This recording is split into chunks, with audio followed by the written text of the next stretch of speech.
মহৰম আহাৰ লগে লগে অন্তৰাত্মা কঁপি উঠা কাৰবালাৰ ময়দানৰ সেই কৰুণ কাহিনী মনত পৰি যায়, যিদিনা পাহাৰ পৰ্বত কঁপি উঠিছিল, আকাশ জমিন চন্দ্ৰ সূৰ্য গ্ৰহ তৰাই পৰ্যন্ত কান্দিছিল। নৱাজে ৰাছুল, নবীজিৰ দুলাৰা, মা ফাতিমাৰ কলিজাৰ টুকুৰা ইমামে আলী মকাম ইমাম হুসাইন আলাইহিস সালাম কাৰবালাৰ ময়দানত শ্বহীদ হৈছিল।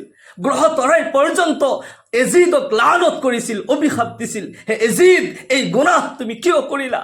মনত পৰি যায় সেই জৈনবৰ কান্দোন, ওয়া মুহাম্মাদা ওয়া মুহাম্মাদা সাল্লা আলাইকা মালাইকাতুস সামা হাযা হুসাইনুম বিল আরা মুরাম্মিলুম বিদ্দিমা মুকাত্তিউল আযা ওয়া মুহাম্মাদা ওয়া বানাতুকা সাবায়া ওয়া যুররিয়াতুকা মুকাত্তালা তাসফি আলাইকা দিমা ওয়া মুহাম্মাদা। জৈনবৰ সেই কান্দোনে জমিন কঁপি উঠিছিল, এই কায়নাতে এজিদক লানত কৰিছিল। জৈনবে কান্দি কান্দি কৈ আছে, হে মুহাম্মদ, আজি আপোনাৰ কমি মেহসুস হৈছে। হে মুহাম্মদ, চাওক আপোনাৰ হুসাইন, আকাশ জমিনৰ ফিৰিস্তাই আপোনাক সালাম জনাইছে। চাওক আপোনাৰ হুসাইন তেজেৰে ৰঙীন জমিনত পৰি আছে। জালিমসকলে দুখৰ কাপোৰ পৰ্যন্ত দি দিলে, বতাহে সহ্য কৰিব নোৱাৰি ধূলি উৰিয়াই আনি কাফন পিন্ধাই দিলে। আপোনাৰ খানদাৰৰ কন্যাসকলক কিমান নিৰ্যাতন কৰা হৈছে, পুৰুষসকলক কতল কৰি দিয়া হৈছে। ৰাবিয়া কয়, সেইদিনা দুশ্মনে পৰ্যন্ত কান্দিছিল। যিসকল দুশ্মন হয়, এজিদৰ সৈন্যই পৰ্যন্ত ইমাম হুসাইনৰ এই অৱস্থা দেখা পাই তেওঁলোকৰ চকুৰ পৰাও পানী ওলাই গৈছিল। আল্লাহ তাআলাৰ লানত আহিছে এজিদৰ ওপৰত। এই ঘটনা আমি যদি ভালকৈ বুজো, অলপমান আগুৱাই যাব লাগিব। আল্লাহ ৰব্বুল আলামিন মানৱ জাতিক সৃষ্টি কৰিছে এই জমিনত শান্তি প্ৰতিষ্ঠাৰ বাবে, এই জমিনত যাতে শান্তি শৃংখলা বজাই ৰাখে। মানুহৰ পূৰ্বে এই পৃথিৱীত জিন্নাতসকলে বসবাস কৰিছিল, কিন্তু তেওঁলোকে যেতিয়া কাজিয়া ফাসাদ আৰম্ভ কৰিলে, মাৰা কাটা আৰম্ভ কৰিলে, আল্লাহ তাআলাৰ পক্ষৰ পৰা আযাব আহিল আৰু তেওঁলোকক ধ্বংস কৰি দিলে। আল্লাহ ৰব্বুল আলামিন মানৱ জাতিক এই জমিনত শান্তি প্ৰতিষ্ঠাৰ কাৰণে সৃষ্টি কৰিলে। ফিৰিস্তাসকলে তেতিয়া আৰজ কৰিছিল, ইয়া আল্লাহ, তেওঁলোকেওতো জমিনত যাই কাজিয়া ফাসাদ কৰিব, মাৰা কাটা কৰিব। আল্লাহ তাআলাই কয়, ইন্নী আ'লামু মা লা তা'লামুন, মই যি জানো তোমালোকে নাজানা।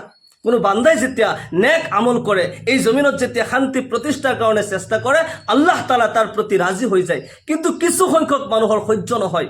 আল্লাহ তাআলা মানৱ জাতিক সৃষ্টি কৰি সেই মানুহক সঠিক ৰাস্তা দেখুৱাবৰ বাবে যুগে যুগে নবী আৰু ৰসুলসকলক প্ৰেৰণ কৰিছিল। কিন্তু সেইসকল নবী আৰু ৰসুলসকলক কোনো এক বিশেষ জাতি জনগোষ্ঠী, কোনো এক কৌমৰ ভাৱে নিৰ্দিষ্ট কৰি তেওঁলোকক পঠোৱা হৈছিল। হযৰতে ঈসা আলাইহিস সালামক যেতিয়া আল্লাহ তাআলাই উঠাই ল'লে, ঈসা আলাইহিস সালামৰ পিছত 570 বছৰ পাৰ হৈ গ'ল। এইখিনি সময়ত কোনো নবী ৰসুল এই পৃথিৱীত অহা নাই।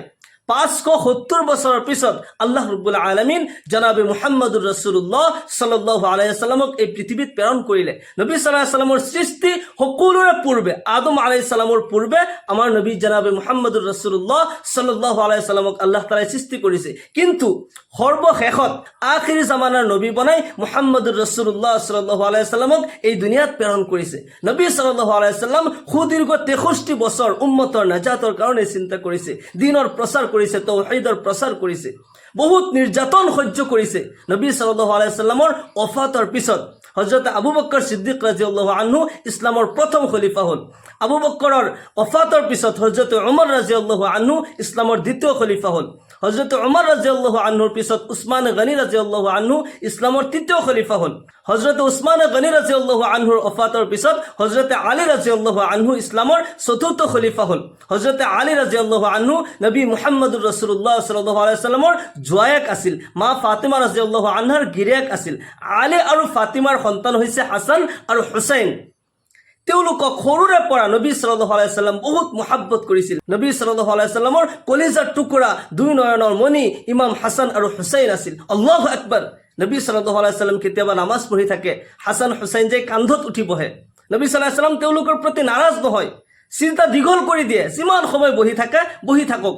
নবী সাল্লাল্লাহু আলাইহি ওয়াসাল্লাম সিজদা হিমানেই দীঘল কৰি দিয়ে। আল্লাহু আকবাৰ।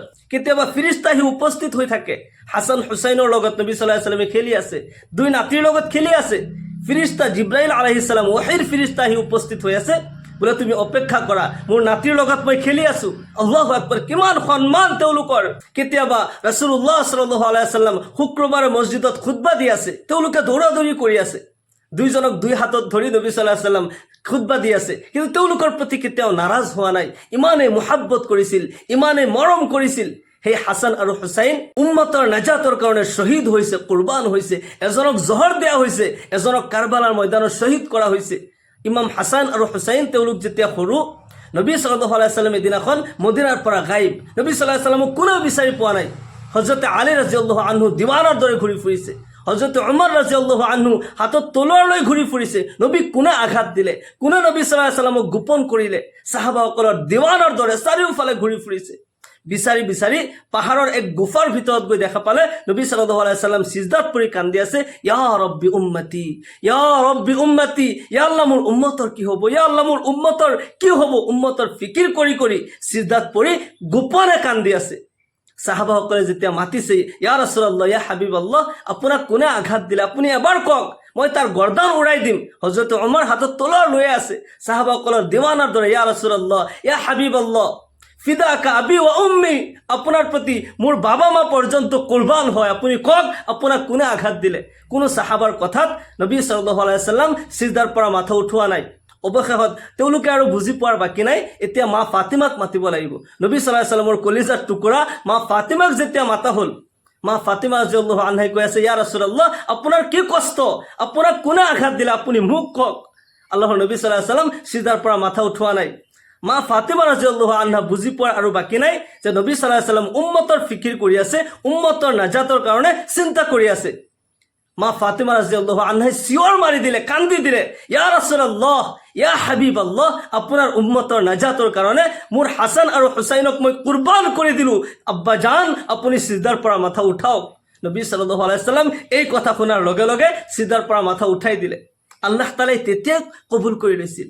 উম্মতৰ নাজাতৰ কাৰণে, এই বিশ্ব ব্ৰহ্মাণ্ডৰ মানুহৰ শান্তিৰ কাৰণে ইমাম হাছান আৰু হুছাইনক মা ফাতিমা পূৰ্বতেই তেওঁলোকক দান কৰি দিছিল, উম্মতৰ নাজাতৰ কাৰণে, নবীৰ উম্মতৰ নাজাতৰ কাৰণে। ইমাম হাছানক জহৰ দি শ্বহীদ কৰা হৈছে, ইমাম হুছাইনক কাৰবালাৰ ময়দানত শ্বহীদ কৰা হৈছে। ইয়াতে কিছু চক্ৰান্তও আছে। কেনেকুৱা চক্ৰান্ত? ইছলামৰ পঞ্চম খলিফা মুআবিয়া বিন আবি সুফিয়ান, তেওঁ যেতিয়া ইছলামৰ পঞ্চম খলিফা হ'ল, হযৰত আলী ৰাদিয়াল্লাহু আনহুৰ শ্বহীদ হোৱাৰ পিছত হযৰতে আলী ৰাদিয়াল্লাহু আনহুক কিন্তু কুফাৰ বাসিন্দাসকলে ধোকা দি কুফালৈ মাতিছিল আৰু তাতে শ্বহীদ কৰিছিল। ইছলামৰ পঞ্চম খলিফা মুআবিয়া, তেওঁৰ জামানাত এই কথা সিদ্ধান্ত কৰা হৈছিল যে মুআবিয়াৰ অফাতৰ পিছত, তেখেতৰ ইন্তেকালৰ পিছত ইছলামৰ খলিফা হ'ব ইমাম হাছান নহ'লে ইমাম হুছাইন, দুইজনৰ পৰা কোনোবা এজন ইছলামৰ খলিফা হ'ব। কিন্তু তেওঁৰ অফাতৰ কিছুদিনৰ পূৰ্বে তেওঁৰ মন চেঞ্জ হৈ গ'ল, তেওঁৰ মনত চক্ৰান্ত আহি গ'ল যে মোৰ পিছত সম্ৰাট বেলেগ কোনোবা কিয় হ'ব, মোৰ পুত্ৰ এজিদ কিয় নহয়, মোৰ পুত্ৰ এজিদ হ'ব লাগিব। কিন্তু এজিদ সৰুৰ পৰাই বদমাছ আছিল, কোনেও তাক ছাপোৰ্ট কৰা নাছিল। সকলোৱে জানে তেওঁ দুখীয়া মানুহৰ ওপৰত অত্যাচাৰ কৰে, সাধাৰণ জনতাৰ ওপৰত অত্যাচাৰ কৰে, নিৰ্যাতন কৰে।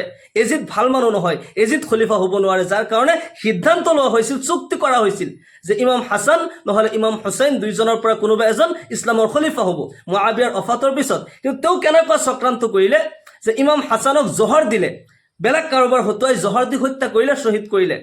ইমাম হুছাইন এতিয়া বাকী থাকিল, তেখেতক কি কৰা যায়?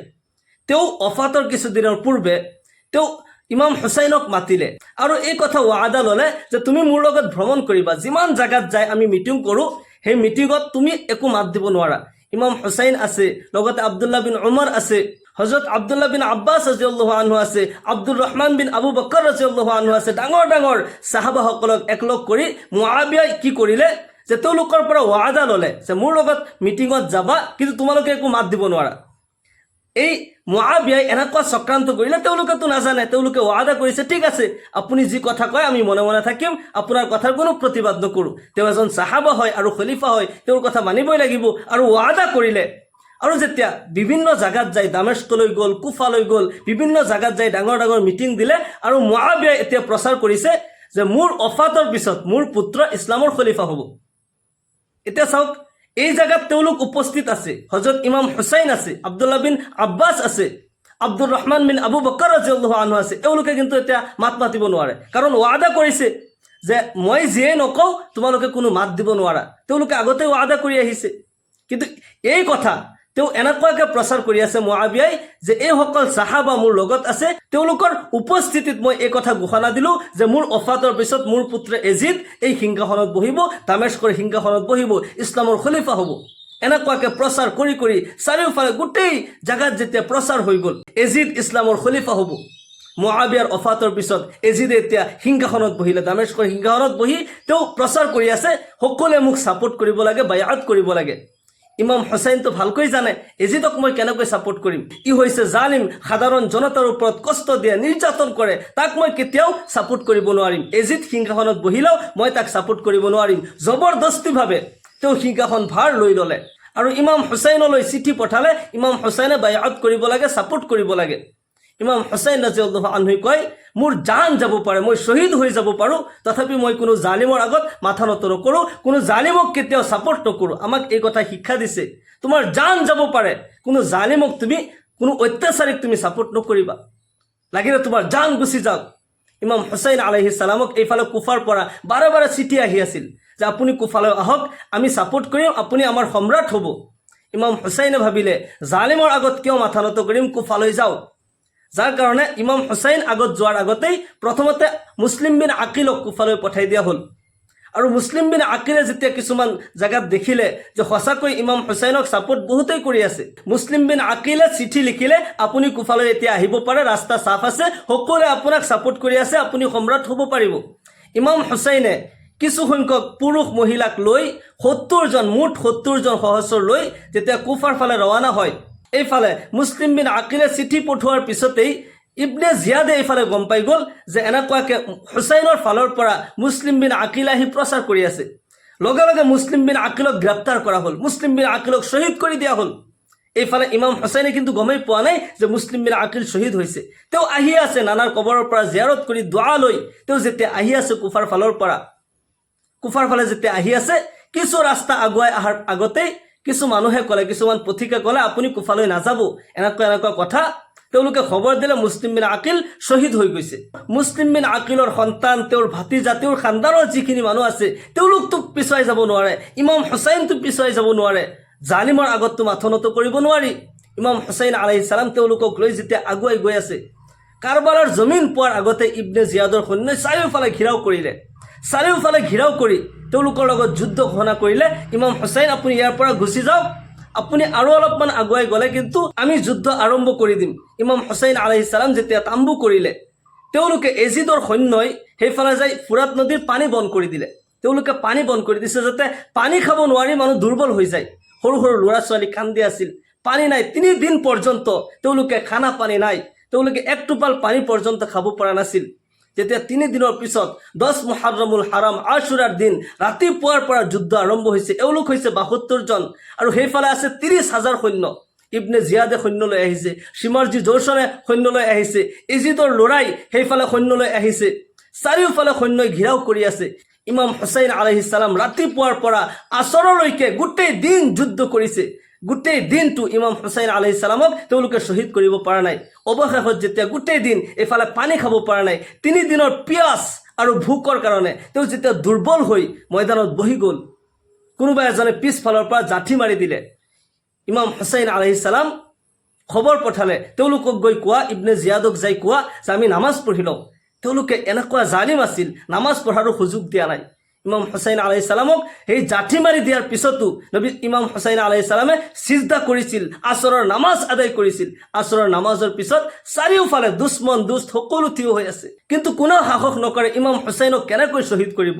দুশ্মনসকলেও কঁপি আছে, নবীৰ নাৱাচা, নবীৰ নাতিক কেনেকৈ শ্বহীদ কৰোঁ। সেইফালে চৰকাৰৰ হুকুম, এজিদৰ হুকুম হয় শ্বহীদটো কৰিবই লাগিব। শিমৰজী জৌছন, তাৰ অন্তৰত একোৱে দয়া মমতা নাছিল, কোনো মৰম নাছিল। শিমৰজী জৌছন আগুৱাই আহিলে আৰু তলোৱাৰ ইমাম হুছেইনৰ গলত লগাই দিয়ে, ডিঙিত যেতিয়া লগাই দিয়ে, যিমানেই মাৰিছে তলোৱাৰ চলাইছে কিন্তু তলোৱাৰে কাটা নাই। ইমাম হুছেইন আলাইহিছ সালামে কয়, মোক আৰু কষ্ট নিদিবা, তুমি যিমানেই চেষ্টা নকৰা কিয়, মোৰ এই গৰ্দানত নবী সাল্লাল্লাহু আলাইহি সাল্লামে চুমা খাইছে, তোমাৰ তলোৱাৰে কেতিয়াও কাটিব নোৱাৰে। আল্লাহু আকবাৰ। ইমাম হুছেইন আলাইহিছ সালামে চাই আছে, মোৰ নাজানে মোৰ অপেক্ষা কৰি আছে, মোৰ কাৰণে ইন্তজাৰ কৰি আছে, তুমি মোক শ্বহীদ কৰা, মোৰ গৰ্দানৰ ফালে তুমি তলোৱাৰ লগাই দিয়া, মোক শ্বহীদ কৰিব পাৰিবা। এই ঘটনা দেখি, এই কৰুণ কাহিনী দেখি আকাশ জমিনে পৰ্যন্ত এজিদৰ ওপৰত লানত কৰিছে, আকাশ জমিন কঁপিছে। তেওঁলোকে ইমাম হুছেইন আলাইহিছ সালামক শ্বহীদ কৰিলে, শিমৰজী জৌছনে ইমাম হুছেইনক শ্বহীদ কৰিলে।